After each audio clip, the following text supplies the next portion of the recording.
So welcome everybody. I think it's a lovely group, and we'll see how it unfolds over the next 5 days. This is actually the first module of many modules, in which is in an education which is called in spiritual psychology. So psychology, in its basic meaning, is the study of the soul. Psyche originally means the soul. And psychology in general has taken many different routes and not at all in agreement with itself, and dressed itself up as a science without really a scientific method, and split into many different schools. Of course, the big deal was Freud coming along and introducing the notion of the unconscious, that which is not known in the mind. But it seems that increasingly in this generation there is a need for something which we could call spiritual psychology. The school of positive psychology already is filling that gap partly in recognizing the healing power of what they call positive, affirmative feelings and emotions. So what we're studying here is a kind of paradigm shift in emphasis from the idea that we can, with our minds, decide what we feel, decide to be happy, decide that we somehow have to mentally figure it out, our direction, our well-being, and moving from that into following feelings, experience. So in the new age, we have, the whole mind, body, spirit category, and the whole ongoing argument: is it mind, or which is the everything, or is it the body, or is it the soul? And it's all really a load of rubbish, because when you look at how it is to be alive, all that we've got, all that we've ever got, is experience. Doesn't matter if we're experiencing a superb thought, or if we're experiencing a profound grief, or if we're experiencing a pain in the leg. It's all in this field of experience. There isn't actually a split between body, soul, and mind. There is just experience. And there's no hierarchy there, not really. It's not like thought is above feeling, or physical pain is above emotional pain, or below emotional pain. There's no hierarchy, it's just experience, different vibrations, resonances of experience. And there's many, many ways in which we experience being alive. For example, if we're having thoughts, like how to get to the Quaker meeting house, where is it? And, oh my God, I've got to climb this hill. And, So the thoughts in themselves, they don't have a soul. They come with an energy of feeling. And when you stop listening to the thoughts, how do I get up the hill to the Quaker meeting house? You start going into how does it feel, this thought? What's the feeling atmosphere behind this thought? Then there's all kinds of stuff going on there. There's anxiousness, there's adrenaline, there is the blood pumping through the body, and all of this is happening in the field of experience. Expectation, to be disappointed. We don't know, it's unique in each moment, and it's very, very, very much alive when we stop trying to categorize experience before it even happened into being like this or like this. And so psychology traditionally has been very much focused on the idea that it's all about thinking, thought patterns, and out of thought patterns comes behavior patterns. And then there's this revolution where it's like, okay, if you change your behavior patterns, you can probably change your thought patterns, which is true a little bit. If rather than turning right all the time, you turn left, you might have some different thoughts. There might be a kind of awakening and breaking a pattern. But the emphasis has been very, very strongly on thoughts and the dictation of feelings and emotions. And this kind of dictation of feelings and emotions, for us as individuals, it tends to be, I don't want to suffer, I want to be happy. This is how we're trying to kind of find a way with our minds in which to make ourselves feel better. From many schools of psychology, the dictation of thoughts on feelings is to make you functional. So that you get up at the morning at the right time and you go to work and you manage your bank account good and don't get into debts, all of this. It's more based on functioning than on well-being, which is where psychiatry and medication got an inroad to try and dampen upsetting feelings in order to keep the functioning going. And a lot of social judgment, of course, on not functioning. So, the teaching that we're going to be introducing in this 5 days and over the next 7 years, if you stick it out, is based on redressing this balance to really begin to look at all experience as experience. So it's not that feelings are superior to thoughts. It's all happening in experience. And why is this important? It's important because the quality of what we are experiencing has a direct effect on our physical health, on the clarity of mind, on our sense of well-being in general. So when we don't attend to the quality of our experience, we're neglecting ourselves in a way. And we can become more and more alone and isolated and less alive. And not only this, but the quality of our experience, it has a resonance. Like if somebody is really depressed and really gloomy, it's heavy, it's dense energy. And this is actually vitality, which is getting the system, the body and the mind is starved of a certain amount of vitality when there's a depression or when there is a split, a conflict, a war going on inside ourselves between this one and this one. I should and I shouldn't, and I ought to and I should never. And all of these splits that we have that keep us occupied inside ourselves until we can't stand the conflict anymore and we just depress the whole lot and go get drunk or something, right? So our well-being is very, very, very much depending on our giving space to whatever vibrations or resonances is happening in the whole field of experience, primarily in the field of feelings and emotions. Because pain, physical pain, has a way of cutting through. When we're in physical pain, there's no nonsense, right? And when we're in mental anxiety, we're really in trouble, but emotional anxiety, we tend to try and manipulate it, we try to repress it, we try to dictate it, we try to make it ourselves feel something other than what we're actually feeling, to the extent that we even forget what we're feeling in the first place. You know what I mean? There's layers on layers on layers, and this creates a density in our energy which decreases our vitality. And vitality is so much connected with well-being, feeling good. So, another way to say this, it's not him. You sure? Has he got a car door? You didn't come in a car, did you? No, you've got a train. I heard the door there as well. Okay.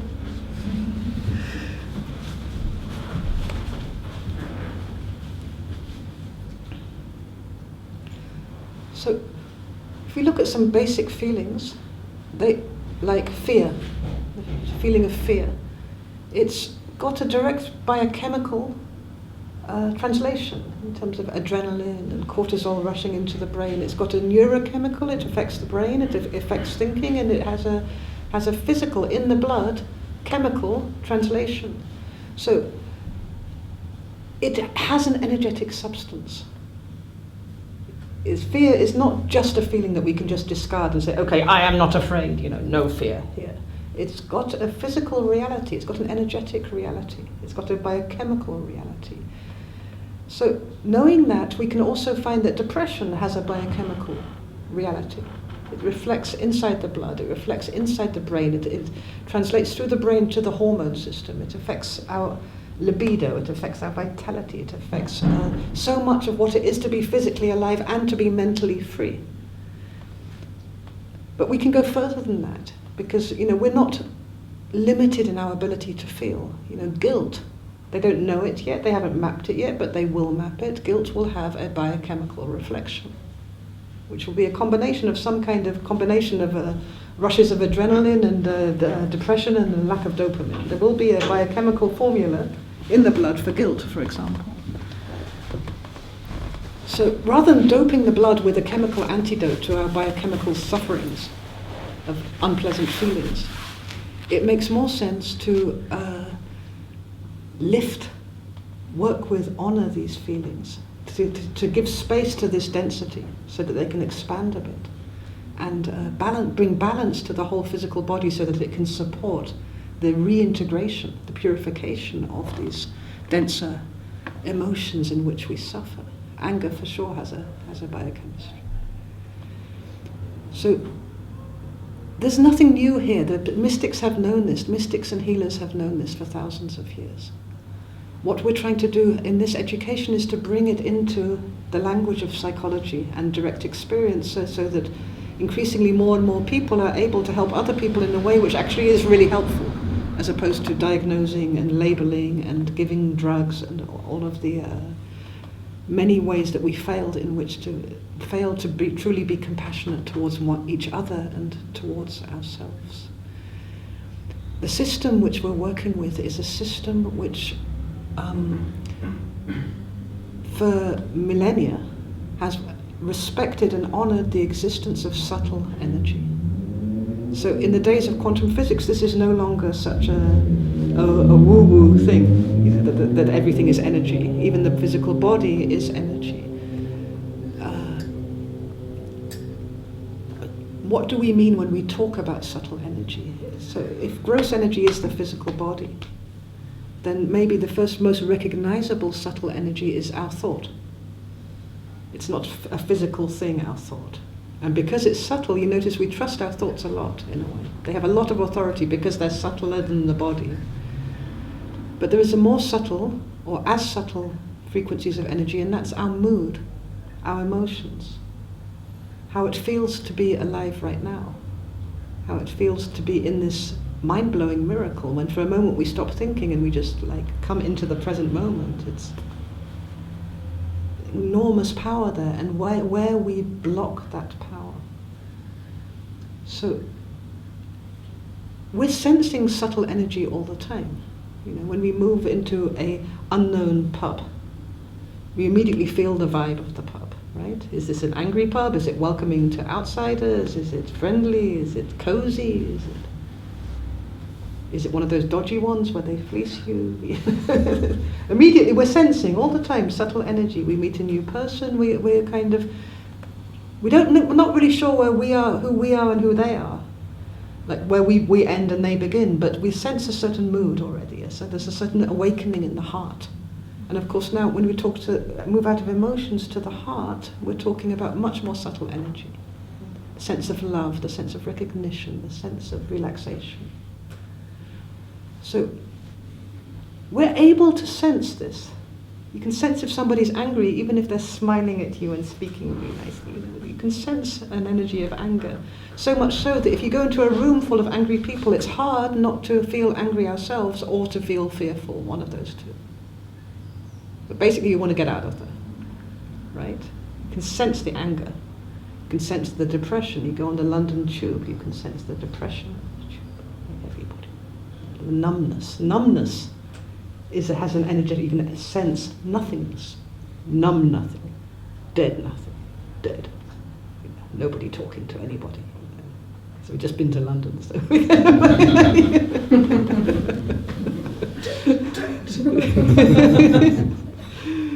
So the system which we're going to be bringing forward is been developed by Bart after studying for many years with Robert Moore, who was a Danish healer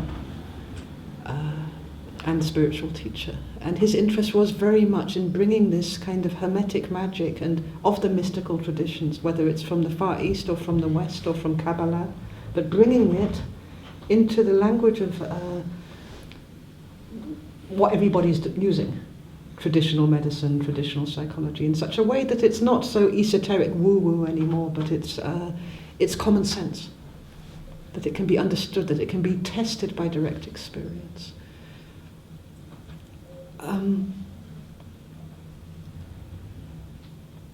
What we're going to work with within this context in these 5 days is with introducing you to the system of the chakras. So a chakra, does anyone not know what a chakra is? Because it's so... Okay, everybody knows what a chakra is. So we're going to talk a little bit more about that. We're not in any way saying there is, this physical thing called a chakra, like in the garden, all of these really, which there could very well be, because when you check it with experience, you can feel there's a totally different center of feeling in the chest than there is in the center of the head, than there is here. When you dream, often as you're falling asleep, you often see images here. Above the head has a whole different vibration. When you go to the pelvic area, it's another vibration. Fear and social anxiety tends to be felt in the solar plexus. You can, throughout the whole central line of the chakra system, which repeats through multiple cultures, this really is.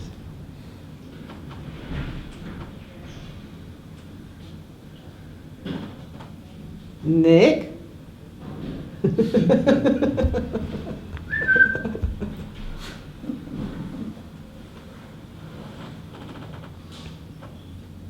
You gonna go and say hello to him?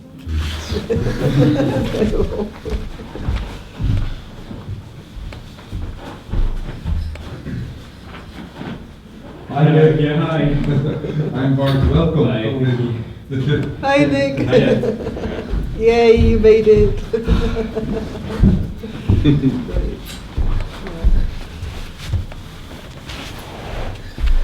So the whole chakra system repeats through multiple cultures, the idea of centers of energy, centers of experience, centers of feeling. As does the idea of personal space, the idea of the aura, the study through direct experience of how we get inspiration. You can be totally kind of bored, like having learnt everything about mathematics, and then suddenly you can feel something's coming. You feel something's coming, and you kind of dive into the unknown, and then whoomp, out comes a formula. So what's that? Where are we going when we want to paint a picture and we're looking at the white page? We don't know what the hell we're going to paint, and we kind of dive somewhere, and whoomp, suddenly something starts to take form. Or we just start using the pen and something emerges. Out of the field of a million possibilities, something emerges. So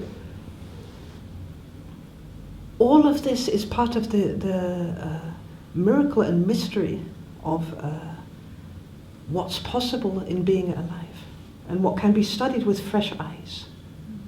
Things that we take for granted, like love, peace, harmony, well-being. Like, what the hell is that? It's not the same thing. Freedom. And what conventional psychology tends to do is treat it as a byproduct of functionality, of function. So Bob's original system, which he had learned from teachers, you can correct me if I'm wrong. It's okay. All over the place. He had a few teachers. There's so many stories, every story is okay. It's based on balance, harmony, creating the conditions in the nerve system in which change becomes possible, transformation, transmutation. The movement, for example, of anger, of a place where there's anger, maybe we'd even forgot that we had anger. Like, don't feel it anymore, there's just depression, but at a certain stage a melting occurs, and we can find ourselves irrationally and insanely angry for no particular reason. And then as it moves forward, it reveals its story, and then can transform or transmute into compassion, into something which allows it to be integrated in the heart, without losing at any stage our basic right to defend ourselves, which is anger's natural function. So this system is made up of meditations and exercises which little by little, step by step, build up the balance in the nerve system and in the body for us to be able to allow ourselves to be here in freedom. It's that simple. The nerve system has a different kind of time from what we would have in our brain. Our brain says, okay, I want it now, I want to be happy. But the nervous system, it needs to kind of, it's like the rat in the cage with the electric shock or with the cookie. It needs to learn through direct experience what's yummy to the whole system, to the whole physical body, to the whole entity. So when we begin to meditate and do exercise, and that there is, let's say, an expansion of what the nervous system had identified as being an unpleasant or dangerous emotion, and actually that expansion comes to a place where it leads to something which is very, very positive, a sense of relief, a sense of completion, a sense of well-being, then the nervous system begins to react differently to something as simple as anger. You know, so much of us are afraid of being angry and angry that we're afraid, and in these kind of loops, angry at being made angry, which is really enraging when people make us angry. That the nervous system needs its time to begin to say, okay, being alive with healthy emotions and being true to my feelings, being true at all, this is really, really supporting the well-being of the whole. So these exercises, because they work with balancing the body slowly, step by step, opening channels of energy step by step, they really support the nervous system in learning this, in kind of re-identifying, finding its direction as part of the living whole, as opposed to being in a perpetual state of survival, which is how most of us have been living. How we live collectively. It's like surviving this day, surviving this afternoon, surviving this meeting, always looking for the next thing in which we might be free to survive, and then we die. So what you see over the 7 years in these courses is that people really come into a place of spaciousness and strength in being allowed to be who they are in freedom, without it being a crisis. And crises come and go, but they're much more easily navigated. They almost can be enjoyable. They're not so much like rocking the boat or threatening to sink the ship completely.